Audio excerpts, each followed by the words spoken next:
Na Rádio Bandeirantes, eleições 2022.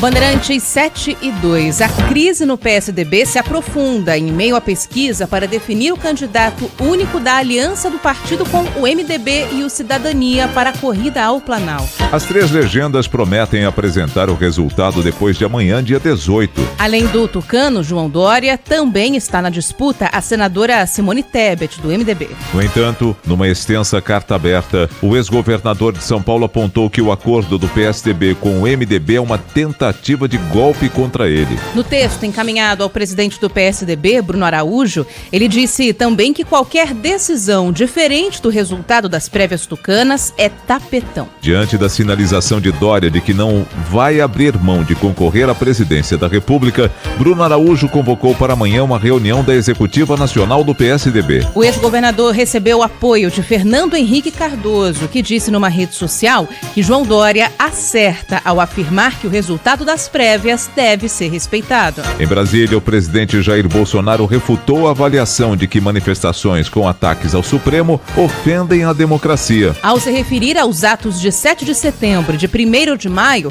ele definiu como psicopata ou imbecil quem pensa desta forma. Como disse aqui, só um psicopata ou imbecil para dizer que os movimentos de 7 de setembro e 1º de maio são atos que atentam contra a democracia. Quem diz isso é um psicopata ou imbecil. Bolsonaro afirmou ainda que é maluco quem vai nesse tipo de protesto para defender o AI-5, o mais duro decreto do período militar. Pilotando um jet ski, o presidente participou ontem de um passeio que reuniu apoiadores em lanchas e outras embarcações no Lago Paranoá. Já Lula, além das atividades da pré-campanha, tem um importante compromisso pessoal esta semana: o casamento com a socióloga Rosângela Silva, conhecida como Janja. Foram convidados para a festa na quarta-feira em São Paulo políticos, personalidades e artistas, como Chico Buarque, Gilberto Gil, Daniela Mercury e Martinho da Vila. No fim de semana, o ex-presidente publicou trechos de um discurso com ataques a Jair Bolsonaro, que, segundo ele, representa a antidemocracia. Nós estamos enfrentando um adversário que representa a antidemocracia, que representa o anti-amor, que representa a antipaz, que representa a anti-educação. Para o ex-ministro da Defesa, Aldo Rebelo, a campanha presidencial será pobre de ideias, com as discussões de um projeto de país em segundo plano. Ele foi entrevistado no Canal Livre da Band e chamou atenção para o alto índice de rejeição, tanto de Bolsonaro quanto de Lula, de acordo com as pesquisas. A disputa será então para definir quem é o menos pior, afirma o ex-ministro. Você vai ter uma eleição cujo resultado vai ser uma disputa de rejeições. Os dois principais candidatos disputam o posto de menos rejeitado. Portanto, vão trabalhar para aumentar a rejeição um do outro. A resultante é que vai aumentar a rejeição dos dois. Então a eleição não vai ser disputada com base no seguinte critério: você é bom, mas eu sou melhor do que você. Você tem muitas qualidades, mas eu tenho mais qualidades do que você. Não. A eleição vai ser disputada com base no seguinte: de fato eu não presto, mas você é muito pior do que eu. Tá certo? Eu não sou grande coisa, mas você é muito pior do que eu. Na avaliação de Aldo Rebelo, o presidente Jair Bolsonaro teme ser derrotado pelo voto e, por isso, faz campanha contra as urnas eletrônicas. Se dizendo absolutamente tranquilo, o ex-ministro da Defesa acredita que as eleições acontecerão dentro da normalidade e o candidato eleito vai tomar posse. Para Aldo Rebelo, o problema virá depois. O presidente Jair Bolsonaro teme que o resultado das eleições lhe seja desfavorável e quer lançar uma sombra de suspeição sobre quem quer que seja eleito. Só que isso não vai produzir nenhum resultado para ele. Pelo contrário, não há ninguém disposto a aceitar qualquer tipo de aventura nesse sentido.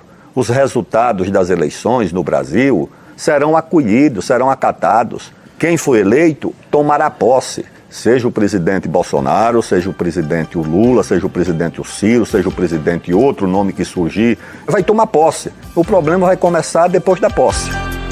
Ao comentar a tentativa de interferência das Forças Armadas no processo eleitoral, o ex-ministro disse que isso nasceu de uma imprudência do Tribunal Superior Eleitoral. Aldo Rebelo ressaltou que nunca um caso real de fraude em urna eletrônica foi identificado. Segundo ele, as dúvidas cresceram depois que o então presidente do TSE, Luiz Roberto Barroso, levou o Ministério da Defesa para dentro do Judiciário. O que eu acho é que foi uma imprudência do ministro Barroso. Como é que você convoca uma instituição do Poder Executivo de uma matéria que é do Poder Judiciário? As eleições no Brasil, a partir de 2000, já são 6 eleições para prefeitos. Quantos resultados foram contestados? Não há uma notícia de fraude e, portanto, não pode resultar que isso sirva para o presidente da República lançar suspeição. O que é que houve? Associou-se essa suspeição do presidente da República à presença do Ministério da Defesa e causou-se essa comédia de erros, que é uma confusão. Bandeirantes 7 e 8. E como já é tradição, os primeiros debates eleitorais deste ano serão aqui no Grupo Bandeirantes de Comunicação. No primeiro turno, os presidenciáveis estarão frente a frente no dia 14 de agosto. E se houver segundo turno, o encontro será no dia 6 de outubro. Também está definido que em setembro o debate será entre os candidatos a vice-presidente da República. Nas disputas estaduais, os primeiros debates vão acontecer em 7 de agosto e havendo um segundo turno no dia 5 de outubro. Este ano, no dia dos confrontos no primeiro turno, sempre aos domingos, haverá uma verdadeira maratona eleitoral em todas as plataformas do Grupo Bandeirantes. A programação prevê flashes ao vivo de repórteres e entrevistas desde as 7 da manhã até a madrugada de segunda-feira. Também depois dos debates será apresentado o programa Canal Livre Especial, aprofundando os principais temas discutidos pelos candidatos. E já em breve o tradicional Band Eleições entra no ar para reforçar a vasta cobertura das eleições já iniciada no Grupo Bandeirantes de Comunicação.